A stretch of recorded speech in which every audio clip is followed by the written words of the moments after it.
Parler du cahier de tourment de David Rubin, édition Rackham. C'est l'histoire d'un auteur qui est en pleine d'inspiration et qui va, pour coucher les mots sur son cahier, visiter la ville Effroi. C'est une ville qui est absolument effrayante. C'est un peu comme ce qu'on imagine de l'enfer, avec les différents cercles de l'enfer. À chaque fois qu'il va avancer dans son histoire, il va rencontrer des personnages de plus en plus inquiétants. On a des enfants qui ont été malmenés, on a des personnages qui ont perdu leur corps et qui sont à la recherche de parties d'eux-mêmes. On a des amoureux transis. Il va rencontrer une jeune femme. Ils vont tomber éperdument amoureux. Il semblerait qu'elle ait perdu la mémoire de sa propre volonté pour oublier des choses qui lui ont fait mal. On connaît David Rubin par un titre qui fait partie de nos coups de cœur depuis sa parution, c'est Le Héros.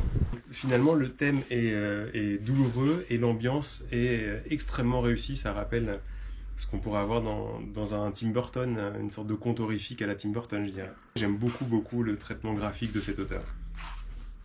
Alors j'ai parlé du Batman Dark Knight Returns Golden Child. Le scénario est de Frank Miller et le dessin est de Rafael Grampa. On va avoir l'histoire de ce personnage-ci qui est une jeune fille qui a été Batwoman, qui a été plein d'autres personnages, qui aujourd'hui a repris le costume de Batman, qui va devoir faire équipe avec les deux enfants de Superman et Wonder Woman dans un monde qui est complètement dévasté. On sait que Frank Miller aime bien les récits où les personnages sont mis en difficulté et que le monde est complètement détruit de partout. Et là, dans ce récit-là, on a des écrans derrière chacun des personnages avec Donald Trump en arrière-plan qui essaye de convaincre les gens de l'écouter, des gens qui le suivent aveuglément. On va avoir un ennemi qui est Darkseid, qui est un des ennemis les plus puissants de l'univers de DC Comics, qui a une puissance destructrice qui est absolument incroyable, et ils vont devoir essayer de s'allier pour le combattre. Le dessin est extrêmement fin, c'est entre Frank Miller et Frank Quitely. Dans cette version noir et blanc, vous n'avez pas les bulles de dialogue, donc on peut profiter du dessin dans sa totalité.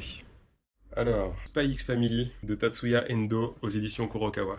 On va suivre le plus grand espion du monde, Twilight, qui peut s'infiltrer dans n'importe quel milieu, qui est quelqu'un d'assez froid finalement, puisqu'il n'agit que en fonction de son travail. Et pour arriver à ses fins lors d'une mission un peu compliquée, il va devoir se créer une famille.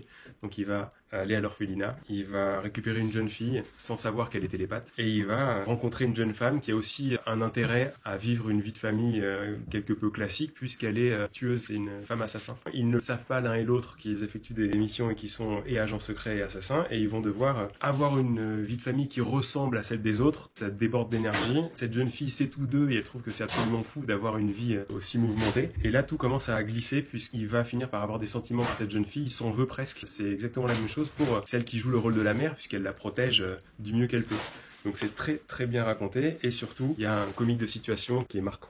Je vais vous parler de Heartstopper, un récit qui est sorti chez Hachette. On va suivre un jeune garçon qui a fait son coming out. C'était assez douloureux pour lui. Là, il raconte les choses d'une manière qui est extrêmement douce puisqu'il dit qu'aujourd'hui ça se passe très bien et qu'il est une sorte de personnage qu'on va voir puisqu'il a eu le courage de le faire. Il est avec un garçon qui le traite pas forcément très bien, qui veut pas que leur relation soit connue des autres. Il va rencontrer une personne qui est dans le club de football américain, qui est extrêmement doué, c'est un gros costaud, c'est un peu l'opposé de ce que ses amis lui disent qu'il faut qu'il côtoie, parce qu'ils disent qu'il va t'arriver des bricoles, il est vraiment trop costaud. Et ce jeune garçon, en fait, est extrêmement avenant, il va faire très attention, ils s'entendent extrêmement bien, lui pense qu'en fait, juste il se fait des idées, que ce garçon-là l'apprécie en tant que personne, mais pas pour avoir une histoire d'amour, et on va voir qu'en fait, il y a pas mal de choses qui pourraient laisser entendre qu'il est possible que ce garçon puisse l'approcher. C'est un livre qui fait du bien, en fait, il va vers le mieux, c'est très agréable, et on a très envie d'avoir le suivant, parce que ça se lit très vite, c'est un véritable plaisir. Je vais vous parler donc de Radium Girls qui se passe dans les années 20 et qui est sur ces femmes qui utilisaient la peinture au radium pour peindre des nombres phosphorescents sur les montres, mais qui ne savaient pas que cette peinture était hautement toxique. Elles ont fait un procès à leur entreprise et ont participé à changer la loi états-unienne sur le code du travail. Sauf que nous, dans ce livre, on s'intéresse surtout à leur amitié, qui est hyper bien construite. J'ai rarement vu des amitiés féminines aussi bien écrites dans des livres. Alors, c'est la 4e bande dessinée de Si qui avait fait avant Le vrai sexe de la vraie vie aux éditions Lapin sur la sexualité pour décomplexer un petit peu avec des petites anecdotes autour de la sexualité. Et là, c'est la première fois qu'elle est éditée chez Glénat et qu'elle utilise le dessin en crayon de couleur sur tout l'album. On avait déjà vu certaines planches dans Le vrai sexe de la vraie vie, mais là, elle a vraiment poussé. C'est le lancement d'une collection qui va s'appeler Karma, qui va mettre en lumière des personnes un peu oubliées qui ont changé le cours de l'histoire. Un travail comme un autre de Alex W. Inker, d'après le roman de Virginia Reeves, aux éditions Sarbacane. L'histoire de Roscoe, un homme qui est passionné par l'électricité. Après son mariage, il va devoir reprendre l'exploitation agricole du père de sa femme. On est juste pendant la Grande Dépression, la ferme n'est pas encore modernisée, et lui va décider de pirater les lignes de l'ancienne compagnie pour laquelle il travaillait afin d'électriser sa ferme. Tout va se bousculer quand un électricien va inspecter les lignes et se faire électrocuter. Roscoe va finir en prison et il va essayer pas mal de boulots différents. Et on va voir un petit peu comment est-ce que l'électricité, qui est sa passion, va le mener à sa perte. C'est un récit qui est profondément humaniste, avec des pleines pages qui sont vraiment hyper réussies. Il s'inspire des comics de l'époque. Ici, on est vraiment en plein dans les États-Unis. Il y a une planche notamment qui m'a fait penser un petit peu à du Tex Avery. Et c'est un récit qui résonne encore un petit peu aujourd'hui, qui est encore assez actuel, vraiment touchant.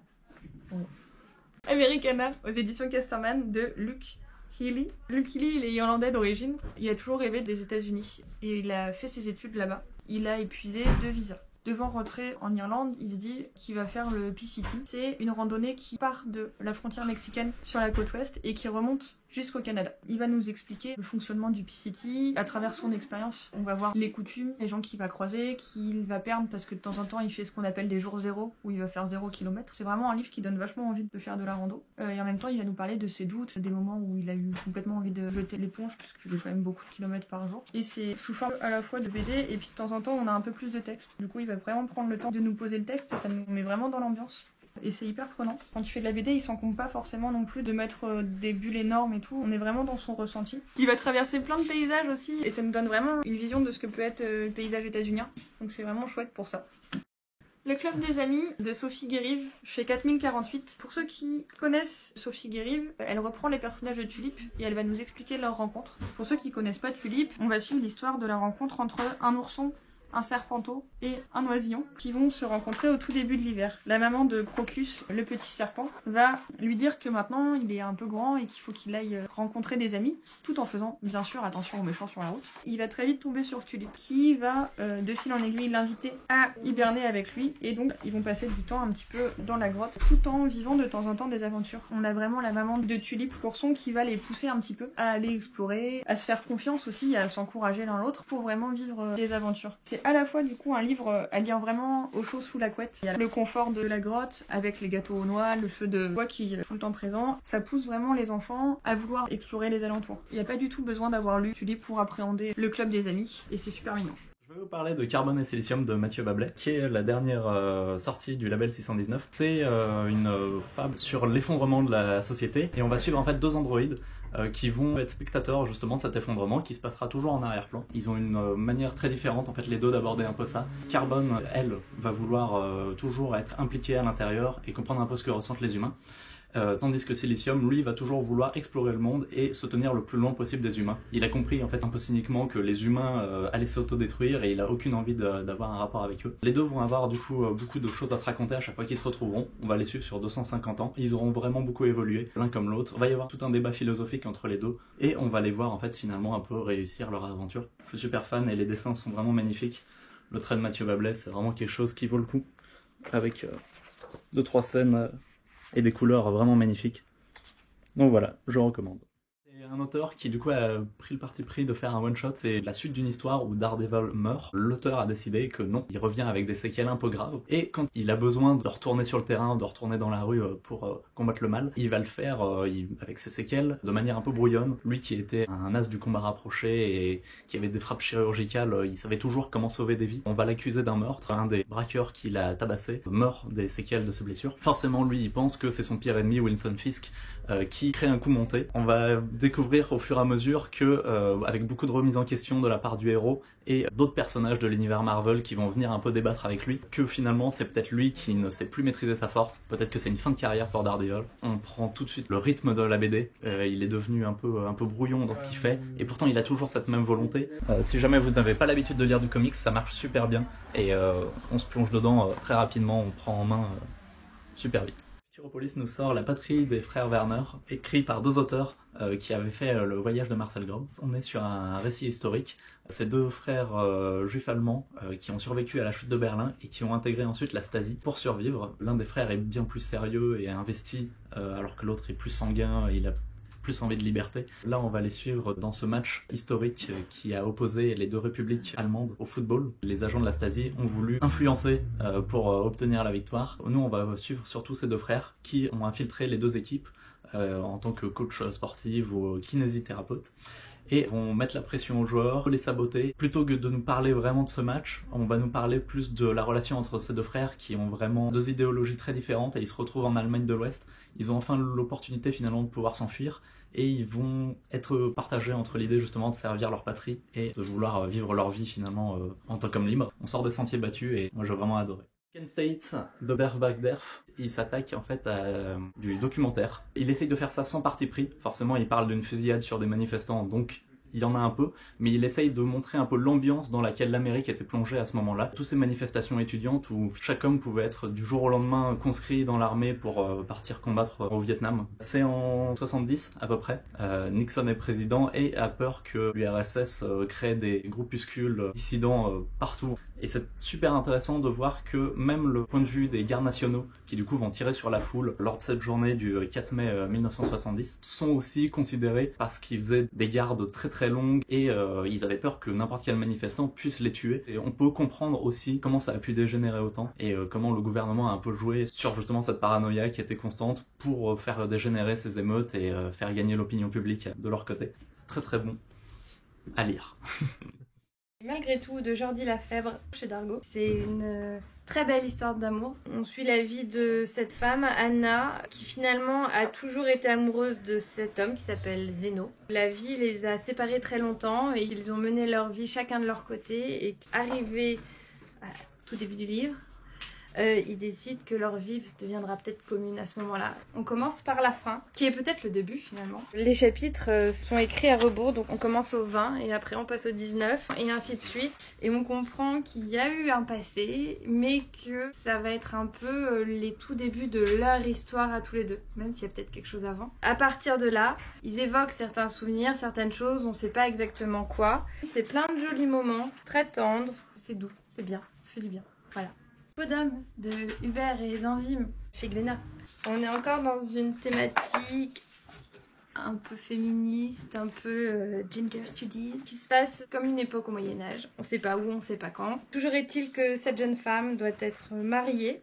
Elle ne connaît pas son futur époux et donc sa tante lui explique que dans leur famille se transmet de mère en fille une peau d'homme et que grâce à cette peau d'homme, elle va pouvoir approcher son futur époux qu'elle ne connaît pas et peut-être aussi découvrir des choses sur les garçons. Et donc elle a bien tous les attributs masculins, elle a toutes les sensations que peut avoir un garçon. Ce n'est plus une femme, donc elle a une liberté de parole qui est décuplée. Il se trouve que son futur mari préfère les hommes aux femmes et il tombe éperdument amoureux d'elle en homme, sans savoir que c'est sa future épouse. Donc ça pose beaucoup de questions sur le genre, sur l'orientation sexuelle aussi, sur la place des femmes dans la société. Ça parle quand même de beaucoup de choses au passage, surtout de tolérance. Autre super livre de Florence Dupré-Latour qui s'appelle Pucelle, c'est un premier volume où elle raconte sa non-éducation sexuelle dans un milieu très bourgeois et catho. Elle comprend quand elle va à la messe par exemple qu'il y a un problème avec les femmes et puis elle sent bien qu'il y a des choses qu'on lui cache sur comment arrivent les bébés, enfin déjà comment on les fabrique. Elle sent bien qu'il y a un malaise mais elle n'arrive jamais à vraiment mettre le doigt dessus. Ça gêne tout le monde mais elle n'arrive pas à savoir pourquoi et elle n'arrive pas à comprendre non plus pourquoi elle se sent pas bien non plus. Et donc forcément avec le début de l'adolescence arrivent les premiers grands questionnements pour elle parce qu'elle comprend que là aussi il y a quelque chose qui ne va pas. Le dernier enfant que ses parents auront sera un garçon et elle voit bien qu'il y a une différence, que ce frère il a quelque chose de plus qu'elle n'a pas et qu'a priori c'est ce qui fait la fierté de ses parents. C'est drôle en plus, elle a quand même beaucoup d'humour, un humour très mordant mais ça marche très très bien. Ce sera une série en 3 volumes, à partir de 9-10 ans à peu près, et ça s'appelle Space Boy, et c'est aux éditions Aquileos. C'est l'histoire de Amy, cette jeune fille, qui habite sur une petite planète minière. Du jour au lendemain, son père perd son emploi, et donc décide avec sa mère de repartir sur Terre. Elle n'a jamais vécu sur Terre, elle ne sait pas comment ça se passe. Et pour retourner vivre sur Terre, il va falloir faire un voyage de 30 ans dans l'espace dans lequel elle sera plongée dans une sorte de sommeil. Donc forcément, quand elle arrive sur Terre, la technologie a énormément évolué. Et puis il faut aussi se dire que ses amis ont 30 ans de plus qu'elle. Tout d'un coup, elle découvre la vie terrienne et elle va arriver au lycée. Elle se fait très vite des amis, elle découvre les nouvelles technologies qu'elle trouve absolument incroyables. Pour elle, chaque personne a une saveur. Elle dit que son père, il a goût chocolat, sa mère, c'est plutôt menthe. Et un jour au lycée, elle tombe sur un garçon qui, lui, n'en a pas. L'auteur a vraiment travaillé sur ce décalage temporel qu'il peut y avoir entre son elle d'avant et son elle de maintenant. C'est Anaïs Nin sur la mer des mensonges de Léonie Bischoff aux éditions Casterman. Et c'est la beauté absolue. Elle a utilisé un crayon code couleur et c'est pour ça qu'il y a ces couleurs un peu étranges dans son album où elle explique bien que quand elle l'a fait, c'était la couleur qui venait. Ça raconte seulement une partie de la vie de l'écrivaine et poétesse Anaïs Nin. Ça se passe dans les années 20-30. C'est le tout début de ses écrits où elle les publie pas encore. Elle écrit son journal intime. Elle a une vie avec son mari qu'elle aime beaucoup vraiment, mais elle ne ressent pas de désir sexuel pour lui spécialement. Elle va découvrir sa sexualité avec d'autres hommes que son mari. Et tout ça, elle va le consigner dans d'autres journaux intimes que cette fois elle ne fera pas lire à son mari. Elle va rencontrer Henry Miller, un écrivain américain, mais elle se résout pas à quitter son mari. C'est une femme vraiment intéressante à suivre et à connaître, et qui vivait vraiment ses amours passionnément. Simon Hureau, qui a fait l'Oasis chez Dargaud. Il a eu envie, à son échelle, de bouger certaines choses. Il a un petit jardin très classique, très rectiligne, avec pas grand-chose dedans. Et petit à petit, il va changer ça. Il va essayer d'amener des plantes déjà qui se soutiennent les unes les autres, qui peuvent amener plus de papillons, plus de tout. Et donc, on va voir revenir dans son jardin qui évolue au fil des ans, les espèces revenir, aussi bien végétales que animales. Au début, il ressemble à ça, il n'y a pas grand-chose. Au bout d'un moment, on voit qu'il y a déjà beaucoup de choses au niveau végétal qui a changé. Il y a beaucoup d'espèces qui cohabitent. Il va découvrir qu'il y a une rivière qui passe sous la maison, ce qui va permettre aussi aux poissons, aux grenouilles et à plein d'autres choses de revenir. Il essaye pas de nous démontrer que ça marche. Il a juste envie de partager ce qu'il a réussi à faire, mais il nous dit pas à tous attention, la biodiversité est menacée, il est temps que vous changiez vos habitudes. J'ai trouvé que c'était un grand partage, c'est très bienveillant, ça donne très envie d'avoir une maison avec jardin. Je vous présente L'Alcazar de Simon Lamouret aux éditions Sarbacane. C'est une très belle BD qui est en fait un reportage sur les chantiers de construction en Inde. L'auteur a rencontré réellement des ouvriers qui travaillent sur les chantiers de construction et il nous décrit à travers une fiction documentée le système des fonctionnements des chantiers à New Delhi. Chaque chef d'équipe recrute ses ouvriers et en est responsable, leur distribue aussi leur salaire. Donc c'est un système pyramidal où il y a l'architecte, le chef de chantier et puis les chefs d'équipe et ensuite les ouvriers qui travaillent chacun sous la responsabilité des autres, qui peut donc créer quelques inégalités et quelques rapports de force un peu étranges. Les ouvriers sont souvent mal payés ou les chefs de chantier retiennent les salaires. Et on va suivre deux hommes qui sont cousins. L'un a déjà une expérience des chantiers, l'autre non, vient d'arriver dans le milieu et donc il va le briefer sur ce système et nous par la même occasion. C'est un album très intéressant de ce point de vue-là et qui en plus d'un point de vue graphique est assez virtuose et qui nous représente vraiment très bien le chantier et sa globalité. Donc je vais vous présenter Le Repas des hyènes de Ducoudray et Mélanie Allag aux éditions Delcourt. C'est un one-shot qui se passe en Afrique subsaharienne qui nous explique les rites magiques du folklore local à travers l'histoire de deux jumeaux qui vont devoir affronter les Yéban, des espèces de démons qui doivent être apaisés par le sorcier du village avec un repas qui est offert aux hyènes. Un des deux jumeaux est l'apprenti du sorcier puisqu'il est l'aîné. Alors l'autre trouve ça un peu injuste, il n'a pas le droit de les suivre, mais il va quand même les suivre. Un Yéban qui revêt la forme d'une hyène va les piéger, et donc lui va être obligé de suivre cette hyène. Ils vont rencontrer une galerie de personnages, ils vont aussi rencontrer d'autres Yéban assez belliqueux, et cette hyène va petit à petit se métamorphoser en son confident qu'il n'aurait peut-être jamais eu autrement. On va vite se rendre compte que cette hyène a quelques plans derrière la tête qui ne sont pas très bons pour ce jeune garçon. Il y a des très belles illustrations qui deviennent souvent un peu oniriques, un peu folles quand on passe dans l'univers magique. On nous livre ici un album vraiment majestueux. Le Roi des Oiseaux de Alexander Hutkin aux éditions Gallimard. Une BD inspirée du folklore russe avec des personnages fantastiques et des forces de la nature. Au début de l'histoire, on retrouve le Roi des Oiseaux et le Roi des Animaux, donc le lion et l'aigle, qui, suite à un conflit, vont entrer en guerre. Le roi des oiseaux va gagner cette guerre. Il aura des blessures très importantes. Pour panser ses plaies, il va se retirer dans une forêt éloignée où il va être trouvé par un chasseur. Et donc lui va lui dire qu'il est le roi des oiseaux et qu'il saura se montrer reconnaissant de sa clémence. Le chasseur l'épargne, accède à sa demande et le ramène chez lui, panse ses plaies. À partir de là, on va se lancer dans une grande aventure où le roi des oiseaux va l'emmener d'île en île à la recherche de trésors et à la rencontre de nombreuses créatures fantastiques. On est vraiment sur une histoire avec des couleurs assez pastel, qui font un peu crayon de couleur. On se retrouve vraiment bien happé dans ce monde fantastique russe, qui est vraiment d'une grande complexité et d'une grande abondance. Je vais vous présenter New York Cannibal de Book et Charin aux éditions du Lombard, collection signée. Cet album est la suite de l'album Little Tulip. Donc on retrouve ces personnages qu'on avait déjà connus dans Little Tulip. Ça se passe plusieurs années après. La jeune Azami, qu'on voit en couverture, s'est mise à la musculation.